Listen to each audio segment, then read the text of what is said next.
Crack obligataire, c'est le mot, le gros mot qui revient avec stagflation en ce moment. Ça revient en permanence. Alors c'est pas nouveau bien entendu, ça fait 2-3 ans qu'on nous promet la bulle obligataire et le crack obligataire. Mais voilà, il faut remettre comme d'habitude l'église au centre du village. Et donc quand on parle de crack obligataire, évidemment on a peur de la remontée des taux. Et donc du dropping que l'on peut faire sur les obligations. Et c'est ça qui va nous intéresser. C'est-à-dire qu'aujourd'hui, on a peur de la remontée des taux, et donc le graphique que j'affiche à l'écran, c'est donc le taux à 10 ans américain. Déjà, ce qu'il faut se rappeler, c'est que dans les années 2000, très souvent, quand on parle de crack boursier, etc., les gens aiment bien comparer le crack de la bulle Internet, le crack de 2008, etc. Et ce qu'il faut bien se rappeler, c'est qu'à l'époque, en 2000 par exemple, si vous vouliez faire 7% de rendement sans risque, entre guillemets, ben le 10 ans américain, vous octroyez ces 7% sans risque. Donc ça, aujourd'hui, c'est plus possible, évidemment. On est à 1,5%, 1,6% sur le 10 ans américain, et on a une inflation qui est aux alentours de 4-5%. C'est-à-dire qu'en taux réel, vous êtes toujours négatif. Et donc la grande question, évidemment, c'est de se dire, mais alors, qui achète des obligations? Puisque aujourd'hui, même si on devait avoir une remontée, je prends le taux à 10 ans, hein, vous pouvez prendre le 20 ans, le 30 ans, mais si je prends le taux à 10 ans, même si on devait revenir au-delà des 2%, donc, il faut se rendre compte qu'en fait, ça serait un simple retour, entre guillemets, à la normale des 10 dernières années.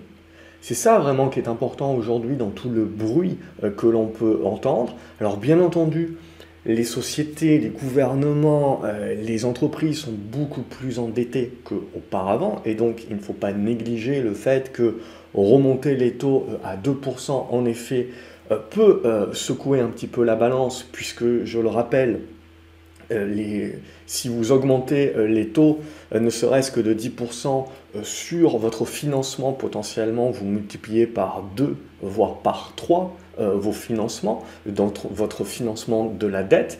Donc c'est là aussi où il faut faire très attention par rapport à la remontée de ces taux aux entreprises qui sont le plus endettées.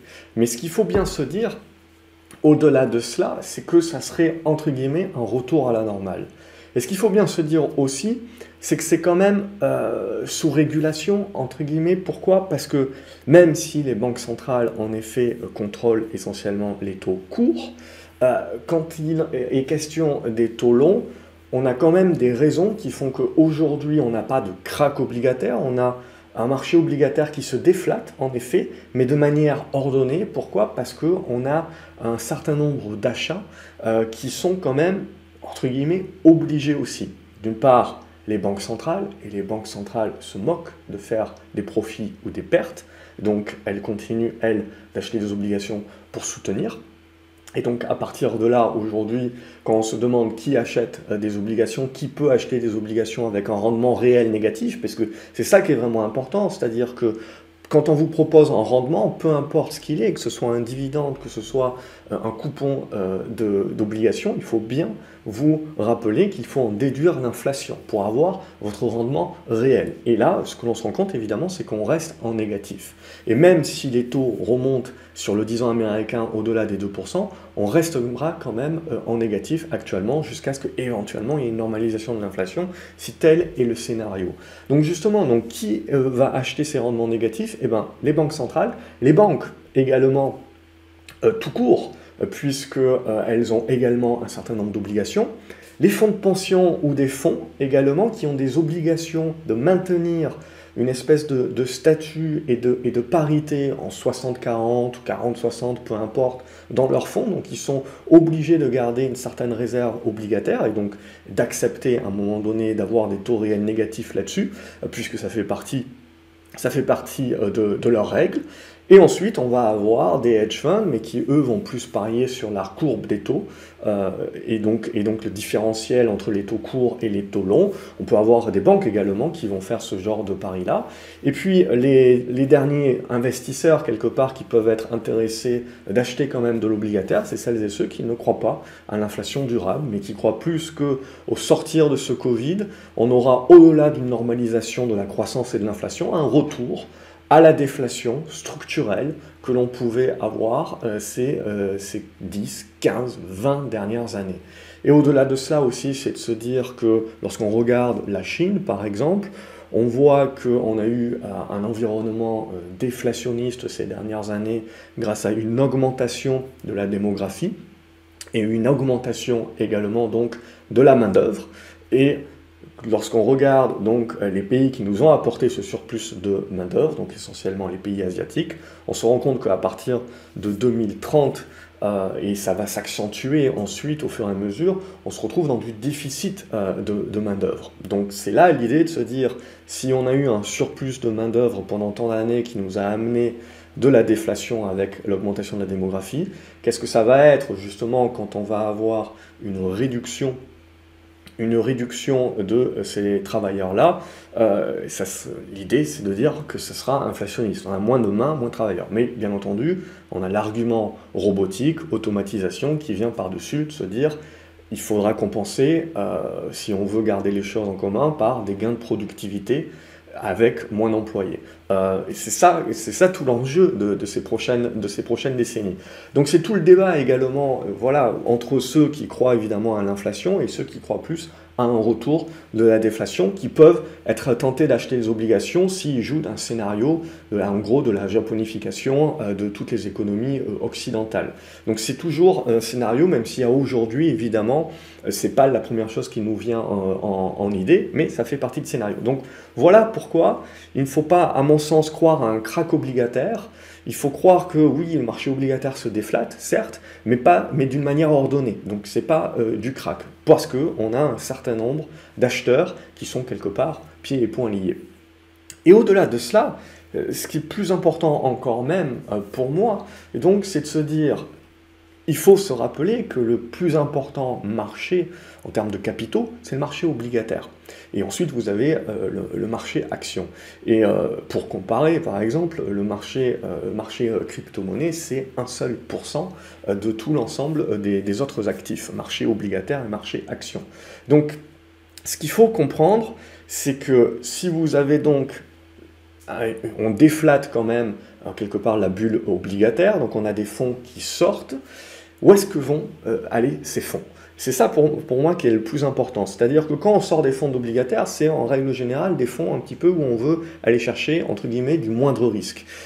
Et donc, pour les réinvestir, où est-ce qu'on va les réinvestir? Aujourd'hui, on l'a vu, on a du taux réel négatif de partout. Même si aujourd'hui vous achetez de l'or, vous êtes en taux réel négatif puisque vous n'avez pas de distribution de dividendes. Donc du coup, vous avez ces fonds-là qui vont être intéressés d'aller se réinvestir sur des actions, mais pas sur n'importe quelles actions, pas sur des valeurs de croissance, parce qu'on veut chercher avant tout à se protéger de l'inflation. Alors bien entendu, on peut acheter des obligations indexées sur l'inflation qui sont des TIPS, mais là aussi, vous êtes en rendement réel négatif actuellement, c'est-à-dire que la hausse finalement du rendement est toujours en arrière et toujours en retard par rapport à la hausse réelle de l'inflation, donc vous avez toujours un delta. Donc, certes, vous perdez moins, mais vous perdez quand même par rapport à l'inflation.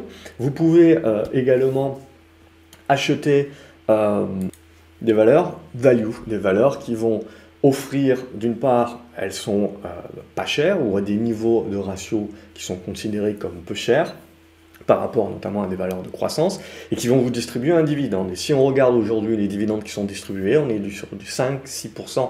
Donc aujourd'hui, on est quand même au-dessus de l'inflation. Donc c'est encore quelque chose de positif. Donc en gros, on va chercher des valeurs qui ont ce côté socle fondamental, défensif d'un point de vue valorisation, qui vous offrent également un dividende, qui en plus sont des sociétés très souvent du vieux monde, donc ils continuent à brasser pas mal d'argent, mais qui sont un petit peu délaissés de par les fonds. Donc on ne joue pas nécessairement l'augmentation au niveau de la plus-value potentielle, mais ce qu'on va jouer donc c'est ce rendement, et c'est la distribution encore plus de dividendes, donc l'augmentation de la distribution des dividendes et des rachats d'actions. Donc l'utilisation des profits des sociétés pour racheter des actions et pour les distribuer encore plus. Et pour également investir continuer d'investir. Mais quand l'avenir est incertain, il faut se projeter sur ce type de société-là. Donc c'est ça pour moi qui est intéressant aujourd'hui, c'est de se dire que sur les 10 dernières années, et c'est là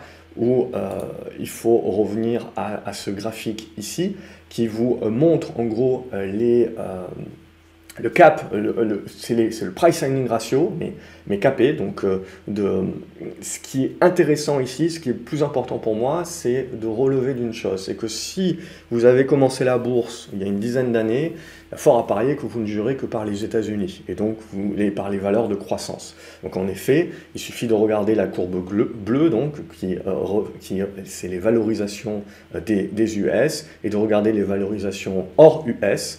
Donc ça va être Europe, Chine, etc.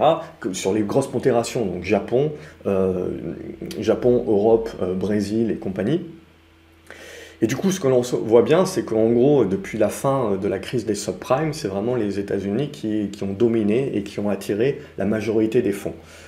Donc du coup, cette majorité des fonds et cet effet momentum fait qu'on a des valorisations qui apparaissent élevées. Ces valorisations étaient élevées, mais finalement adéquates, parce qu'on était dans un environnement de taux bas et de taux qui continuaient de baisser. Donc les valeurs de croissance, notamment, ont actualisé leurs profits futurs, et finalement, ces profits futurs valent de plus en plus cher à l'avenir, au fur et à mesure où vous avez vos taux qui baissent. Si on rentre dans un environnement qui est inverse, c'est-à-dire où on pense que les taux vont continuer de croître, alors certainement pas de manière très poussive, puisqu'on sait bien que les banques centrales sont pieds et poings liés également pour éviter tout crack, de faire ça de manière très graduelle. Également, les taux courts eux-mêmes ne pourront pas remonter énormément, puisque comme on l'a dit, on est dans un monde qui est très endetté, donc on ne peut pas se permettre non plus d'augmenter les taux trop rapidement, sinon on a une asphyxie et on a beaucoup de sociétés et de gouvernements qui ne sont plus capables de se financer, puisque leur coût de financement sera trop élevé. Et on se retrouve notamment dans des problématiques comme on avait pu en avoir en 2011 sur la Grèce, par exemple.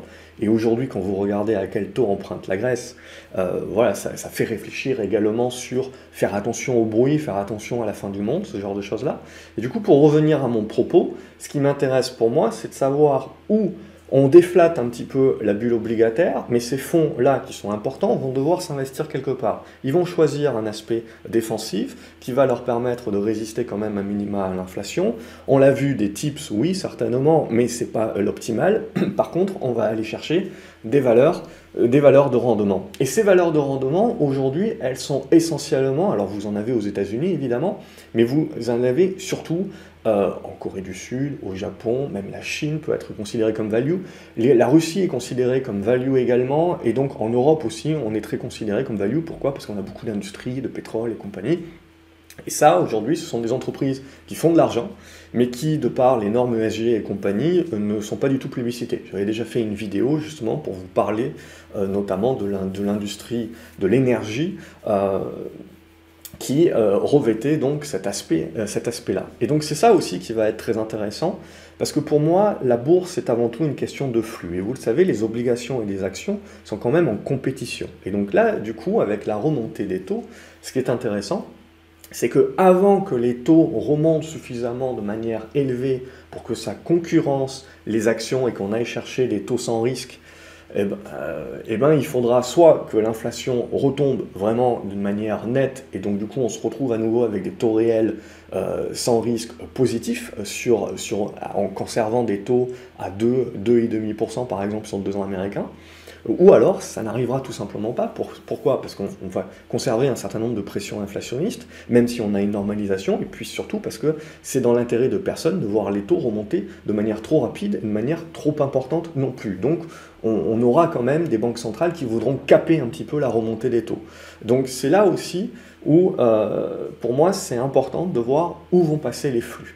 Et donc il ne faut pas oublier que ce n'a pas toujours été le cas, que ce soit les US qui dominent les marchés boursiers. Alors, on le voit notamment dans les années 80, vous le voyez ici, la courbe rouge est au-dessus de la courbe bleue, ça veut dire que le monde ex-US dominé, et surtout, vous voyez, avait des valorisations bien supérieures à ce que pouvaient avoir les US, donc les US étaient considérés comme peu chers, et ils ont fait leur rattrapage plus tard, parce que là, en gros, c'était le Japon qui avait la bulle et la plus grosse pondération. Mais il y a un autre moment également où pour moi c'était intéressant, c'était 2004-2005, il faut se rappeler, en 2004-2005, on avait exactement les mêmes arguments qu'aujourd'hui, c'est-à-dire on avait On venait juste de subir une crise, c'était une crise de valorisation, de survalorisation. On avait des guerres en Irak, en Afghanistan et compagnie, mais surtout ce qui était plus important, c'est qu'on avait une économie donc qui remontait. On avait peur que le pic de croissance soit derrière nous. On avait peur de la remontée de l'inflation. Et du coup, ce que l'on voyait, c'était donc la peur de la stagflation. Et vous reprenez les journaux de l'époque, 2004-2005, c'était tout ce dont on parlait, et on parlait donc également de la remontée des taux. Et donc là, ce qui est très important, justement, c'est qu'à partir de 2005-2006, qu'est-ce qu'on a vu? On a vu les valeurs en dehors des US, et notamment l'Europe, surperformer les US. Parce qu'en fait, on est revenu chercher avant tout les valeurs value. Alors bien entendu, on a fait éclater une bulle pour en créer une autre, vous avez le real estate, l'immobilier et compagnie à ce moment-là, mais c'est également ce qu'il faut prendre en compte, c'est que vous avez comme ça des cycles et des années, quelques années de surperformance que vous pouvez avoir sur cet aspect value. Alors, c'est pas nouveau, on en avait déjà parlé il y a une bonne année justement en anticipation, en hypothèse de travail, et on s'était dit que ça allait pas se faire du jour au lendemain, on vend pas toutes les valeurs de croissance et on n'achète que des valeurs value, non, on le fait au fur et à mesure. Et on l'a vu arriver en plusieurs phases au fur et à mesure. Et donc c'est ce qu'on a actuellement. Aujourd'hui, je dirais qu'on est pondéré à du 50-50 sur les portefeuilles. Mais on continue évidemment d'être sur des valeurs de croissance, mais on est beaucoup plus sélectif. Et du coup, je pense que pour l'année 2022, par exemple, c'est ça qui va être très intéressant, c'est qu'on voit aujourd'hui la différentielle de valorisation entre les US et le reste du monde. Alors c'est lié au dollar, évidemment, il y a tout un tas d'aspects, mais c'est là aussi ça va être très intéressant, justement, de voir éventuellement des fonds qui vont vouloir redevenir défensifs, et qui vont se projeter à retourner sur de la value. Il y en a aux US aussi, hein, attention, il n'y a pas que de la croissance aux US, mais éventuellement, un certain nombre de ces fonds depuis 10 ans, qui sont des fonds européens, qui sont des fonds asiatiques, reviendront peut-être aussi de manière domestique, et donc se réinjecter dans leur marché domestique. Et c'est là où ça sera très intéressant aussi, parce que tout est une question de flux. Et donc pour moi, le marché aujourd'hui, il ne faut pas en penser en termes de crack, c'est-à-dire qu'on retire le flux au marché, il faut en penser plus en termes de rotation, que ce soit des rotations de secteurs d'activité, value croissance, et également des rotations de zones géographiques. Et je pense qu'en gros, on rentre dans ces éléments-là où il va falloir regarder un petit peu plus avec un œil l'Europe, puis on parle de l'Europe puisqu'on est aujourd'hui dans l'Europe plus que dans l'Asie, c'est plus facile pour la plupart des gens qui écoutent cette vidéo d'investir en Europe qu'en Asie, mais en gros, c'est ça qui va être intéressant pour moi. Et donc ne pas négliger quand on vous parle de crack obligataire. Moi, je ne pense pas peur du crack obligataire, je pense où vont aller les fonds. Parce que ça déflate un petit peu, mais pas de question de crack, comme on l'a vu, mais cette déflation, et donc où vont aller se réinjecter ces fonds. Et ça, c'est ce qui, pour moi, ces flux, c'est ce qui est le nerf de la guerre et ce qui continuera de l'être. J'espère que vous avez apprécié cette vidéo, n'hésitez pas à la liker, à la partager également et à me dire ce que vous en pensez dans les commentaires. Excellente journée à vous les graphes et à la prochaine. Salut!